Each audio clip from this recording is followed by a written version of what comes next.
দেশব্যাপী সংখ্যালঘুদের উপর হামলার প্রতিবাদে সুরক্ষা কমিশন সহ ৮ দফা দাবিতে রাজধানীর শাহবাগে বিক্ষোভ সমাবেশ করছে বিভিন্ন শ্রেণী পেশার মানুষ। সমাবেশে দেশের সব নাগরিকের জানমালের নিরাপত্তারও দাবি জানানো হয়।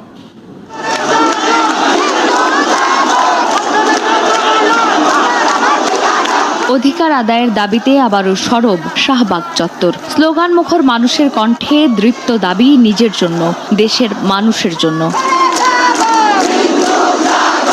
শনিবার দুপুরে শাহবাগ চত্বরে জড়ো হন দেশের বিভিন্ন সংখ্যের সনাতন ধর্মাবলম্বীরা। সমাবেশে সংখ্যালঘু সুরক্ষা আইন গঠন, দেশের সব নাগরিকের জানমালের নিরাপত্তা সহ ৮ দফা দাবি জানায় তারা।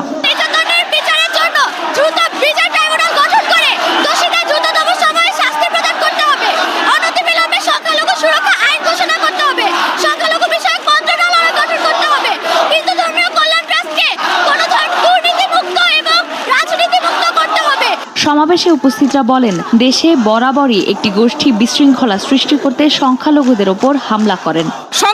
সংখ্যালঘু শুনতে শুনতে কেন আমরা সংখ্যালঘু হব? আমরা সংখ্যালঘু নই। এই যে স্বাধীন দেশ, স্বাধীন বাংলাদেশে বাঁচতে চাই, আমরা যাবো না। যে নির্যাতিত অত্যাচারিত হচ্ছে, আমরা আমাদের স্বাধীনতা নিয়ে বাঁচতে চাই। অত্যাচার আগুন জ্বালায় কেন? এটা জবাব চাই। আমরা তো এদেশে বেশি আসি নাই, আমরা জন্মসূত্রে এদেশের মানুষ, আমরা এখানে থাকতে চাই। আমাদের সকল দাবি দাবা পূরণ করতে হবে এই বর্তমান সরকারের। দেশের সব নাগরিক যেন নির্ভয়ে বলতে পারেন, চলতে পারেন, তেমন একটি বৈষম্যহীন সমাজের দাবি জানান তারা। চন্দ্রিমা চৌধুরী, সময় সংবাদ, ঢাকা।